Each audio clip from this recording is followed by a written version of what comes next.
केंद्रीय मंत्री नितिन गडकरी ने आज भारतीय रेलवे माल गोदाम श्रमिकों के संघ द्वारा आयोजित एक कार्यक्रम को नागपुर में संबोधित किया। इस अवसर पर उन्होंने कहा कि यह सरकार का कर्तव्य है कि गरीबों को उनकी मेहनत का प्रतिफल रोटी, कपड़ा व मकान मिले। उन्होंने इस अवसर पर श्रमिकों के लिए चलाई गई विभिन्न योजनाओं की भी चर्चा की। इस देश के निर्माण में श्रमिकों का बहुत महत्वपूर्ण योगदान है। आप सब लोग मेहनत करते हैं, परिश्रम करते हैं और उसी के आधार पर गरीब लोगों को अनाज से लेकर सीमेंट तक मिलता है। आपकी मेहनत, आपके परिश्रम, ईमानदारी से इस देश के निर्माण के लिए आप सबकी ऊर्जा आप खर्चा करते हैं।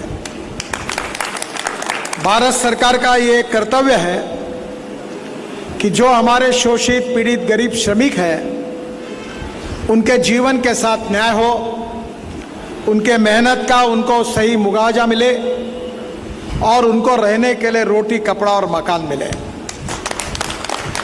और इसीलिए हमारी सरकार ने प्रधानमंत्री आवास योजना में ऐसे लोगों को घर देने का निश्चित किया है कि जो सामाजिक, आर्थिक, शैक्षणिक दृष्टि से पिछड़े हुए हैं, जिनके पास रहने के लिए मकान नहीं है, उनको मकान उपलब्ध कराने का काम हमारी सरकार ने किया।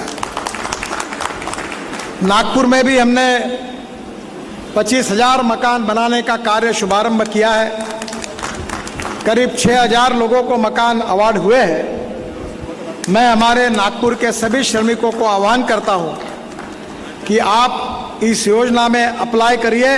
आपको भी मकान देने के काम के लिए मैं पूरी मदद करूंगा।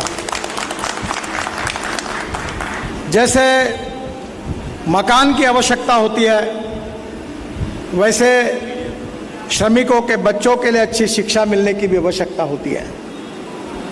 यहाँ अजनी में सेंट्रल स्कूल है, केंद्रीय विद्यालय है, उसका स्टैंडर्ड अच्छा है और काफ़ी बड़े प्रमाण पर रेलवे के और जो श्रमिक काम करते हैं उनके बच्चे यहाँ शिक्षा लेते हैं। अच्छी शिक्षा मिलनी चाहिए, रहने के लिए अच्छा मकान मिलना चाहिए और जो बच्चे आपके हैं उनको अच्छी पढ़ाई करने के बाद रोजगार मिलना चाहिए।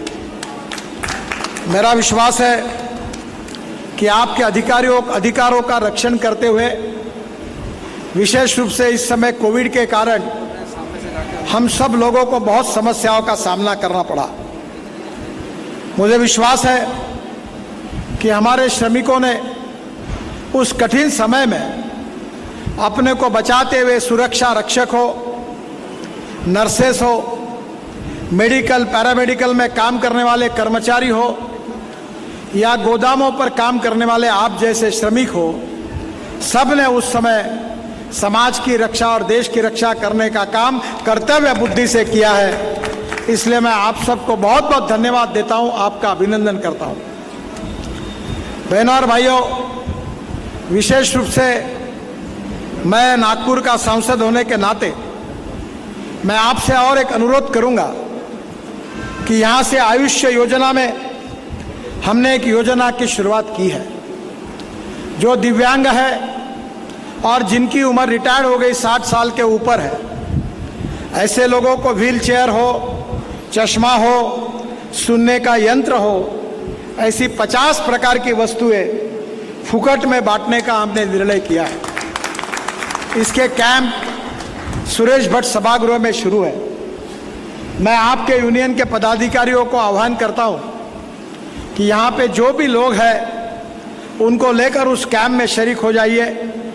हमने कुछ जगह बसेस की भी व्यवस्था की है और निश्चित रूप से यहाँ के गरीब लोगों को ये सब सुविधाएं निःशुल्क देने का जो निर्णय हमने लिया है उसका आप फायदा उठाइए। आयुष्य योजना में हेल्थ इंश्योरेंस की भी योजना है और उसके साथ उसका भी फायदा हमारे श्रमिकों ने लेना चाहिए।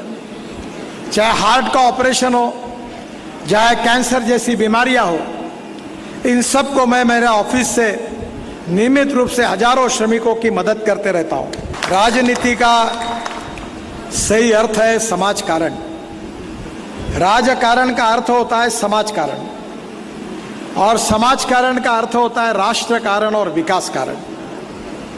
जो गरीब है, पीड़ित है, शोषित है, जो सामाजिक शैक्षणिक दृष्टि से, आर्थिक दृष्टि से पिछड़े हुए हैं, उनको भगवान मानकर उसकी हम निरंतर सेवा करते रहे, यही पंडित दीनदयाल उपाध्याय जी का आर्थिक चिंतन है। फिर से एक बार श्रमिक बंधुओं को मैं हृदय से बहुत बहुत शुभकामनाएं और शुभेच्छाएं देता हूं। और जब भी आपकी कोई समस्या होगी, मैं हर समय आपके साथ पूरी ताकत और शक्ति के साथ खड़ा रहूंगा। पढ़ते रहे देश दुनिया की खबरों के लिए।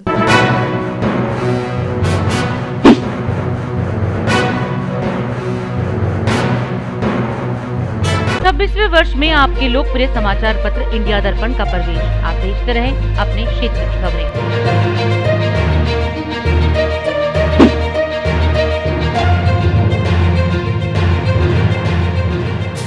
और अधिक खबरों के लिए आप हमारे YouTube चैनल दैनिक इंडिया दर्पण को अभी सब्सक्राइब करें और नोटिफिकेशन के लिए बेल आइकन को प्रेस करना ना भूलें।